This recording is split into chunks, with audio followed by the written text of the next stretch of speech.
Bom dia, turma! Aqui com vocês é o professor Caio Cecílio. O tema da nossa aula de hoje são os nemateumintos. É mais um filo do reino animal, pessoal.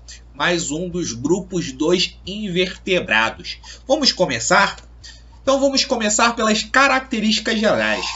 As características gerais. Primeiramente, eles têm um corpo cilíndrico. O corpo cilíndrico é importante por quê? Porque é uma das características que os diferenciam dos plateumintos. Porque os plateumintos vão ter aí um corpo mais achatado, tá? Esses indivíduos, eles não possuem um sistema circulatório e sua respiração é cutânea. Ou seja, ela é feita a troca gasosa através da sua epiderme. Eles são indivíduos triblásticos, ou seja, na região, no seu período embrionário, ele teve o surgimento de 3 tecidos: a ectoderme, a mesoderme e a endoderme. O sistema digestório aí, no caso, é um sistema digestório completo. Por que um sistema digestório completo, gente? Simples. Porque há a presença da boca, onde tem a entrada de alimento, ou ainda pode ter a presença do ânus ou a cloaca, dependendo se vai ser macho ou fêmea, tá? Porque aí ele vai ter a saída, a excreção do alimento. Eles são considerados indivíduos pseudocelomados, ou seja, que possuem uma cavidade corpórea, e ainda são chamados de protostomados. Esse protostomados é por quê? Porque a sua boca origina dos blastóporos. E por último, das suas características, eles possuem simetria bilateral. O que é essa simetria bilateral, pessoal?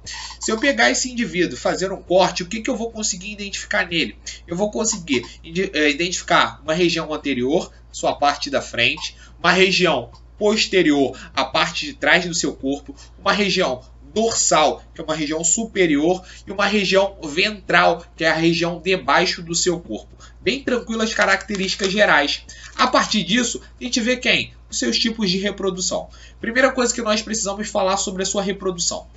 Que na reprodução aí, pessoal, os indivíduos que fazem parte do grupo de nemateumintos, eles são dioicos ou eles ainda apresentam dimorfismo sexual. O que é? É a presença de um macho e uma fêmea, ou seja, os seus sexos são separados, tá? Eles fazem um processo de reprodução sexuada, aonde o macho ele vai ter uma estrutura reprodutora, aonde ele vai produzir os espermatozoides, e a fêmea vai ter uma estrutura produtora de óvulos. Ocorre então com uma fecundação interna, aonde o macho libera os seus espermatozoides para ir ao encontro do óvulo.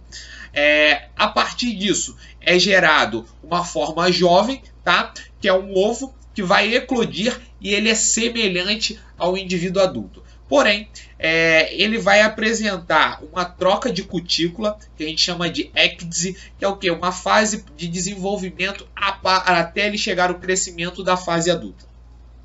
E ainda vou ter, pessoal, uma reprodução assexuada, que não envolve os gametas, que aí eu vou ter um tipo chamado de partenogênese, em que o óvulo ele vai se desenvolver um novo indivíduo sem que tenha ocorrido uma fecundação prévia, tá? Seguindo, a gente começa a ver as verminoses causadas pelos nemateumintos. A primeira verminose aí que nós vamos ver é a ascaridíase. Quem é o agente causador? Qual é o verme, o nemateuminto causador dessa doença chamada ascaridíase, dessa verminose? É o Ascaris lumbricoides, tá? Para mim ver a ascaridíase, eu preciso falar com vocês do ciclo, como é que ocorre a transmissão até o seu desenvolvimento no corpo do indivíduo.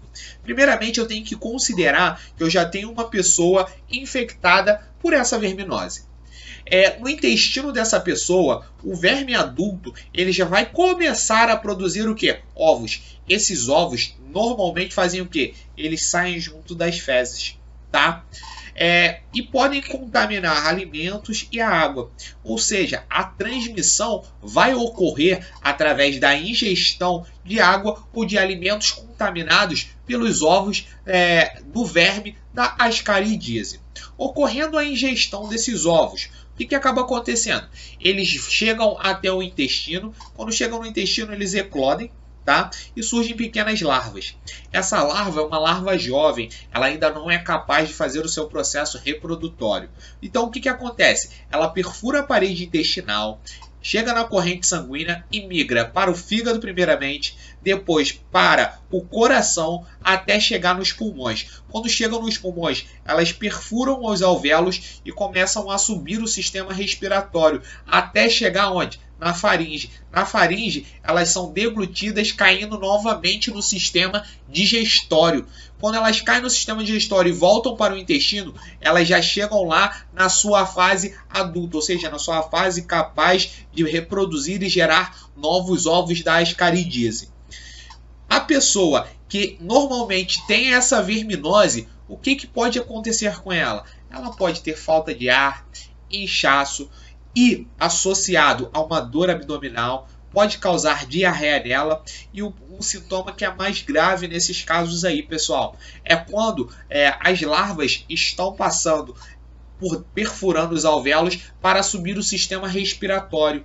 Se a quantidade de larvas for muito grande, pode acabar gerando um quadro de pneumonia na pessoa que está acometida pela ascaridíase. Vamos lá entender como a gente precisa fazer, o que a gente precisa fazer para se prevenir da ascaridíase. É bem simples, bem tranquilo. Toda verminose, pessoal, ela está muito associada ao sistema de saneamento básico, que é o cuidado da água, o tratamento de esgoto e do lixo em si, tá bom? O que a gente vai fazer? Primeiramente, criar instalações, casas que tenham um sistema de saneamento básico. Segunda coisa que eu tenho que fazer, eu tenho que tratar os doentes. Por que eu tenho que tratar os doentes? Assim eles não vão liberar mais o quê? Os ovos que são capazes de contaminar alimentos e água para infectar outras pessoas. Outra coisa que eu devo fazer, tá? É ter hábitos de higiene, principalmente com os alimentos. Lavar verduras e legumes e ferver a água antes de consumi-la. Tá bom? Seguindo para a próxima verminose, nós temos aí o caso da filariose, que ela é conhecida aí popularmente por elefantíase, né? A gente vai ver o porquê que ela é conhecida, mas na hora que estiver falando dos sintomas de elefantíase. Eu tenho que novamente considerar que eu tenho uma pessoa infectada, tá?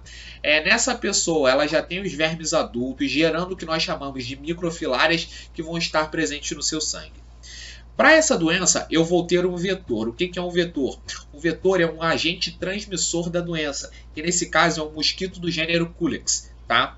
Esse mosquito, ao sugar o sangue dessa pessoa contaminada, ele vai adquirir essas microfilárias que vão parar no seu compartimento digestório, tá? E depois vão parar nos seus músculos torácicos e acontecer um desenvolvimento dessas microfilárias. O mosquito, ao picar novamente uma pessoa saudável, essas larvas vão fazer o quê? Vão penetrar a pele dessa pessoa, tá bom? Ela vai se desenvolver, tá? E chegar até a sua fase adulta. O agente causador dessa doença é chamado de Escherichia brancophti, tá? E essa doença é chamada de elefantíase por quê? Então chegamos aos sintomas. Porque ela causa inchaço em certas partes do corpo, principalmente nas regiões dos membros inferiores. Como assim, galera?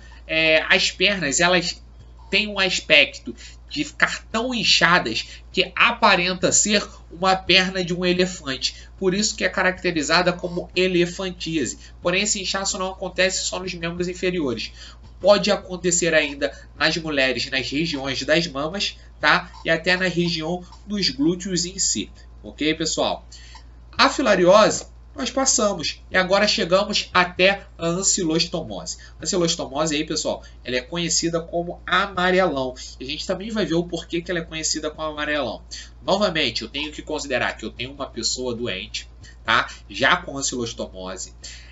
Dentro do seu intestino, o verme, ele produz ovos que são misturados normalmente eles são misturados às fezes. Quando eles normalmente são liberados e encontram o solo, ali aquele ovo eclode, gerando uma larva do tipo rabitidoide. Que essa larva, ela se desenvolve e vira uma larva filarioide, que é capaz do quê? De infectar o ser humano. Normalmente, o que acaba acontecendo? Essa larva, ela penetra a pele do ser humano, chegando até a corrente sanguínea. A partir de chegar aqui na corrente sanguínea, ela faz algo que é muito comum, que nós vimos lá na ascaridíase. Chegou na corrente sanguínea, ela migra para onde? para o fígado, para o coração, chegou nos pulmões, ela faz o quê? Ela perfura os pulmões, faz o sistema de subimento no sistema respiratório, sobe no sistema respiratório e é deglutida novamente, voltando para o intestino e concluindo o seu ciclo.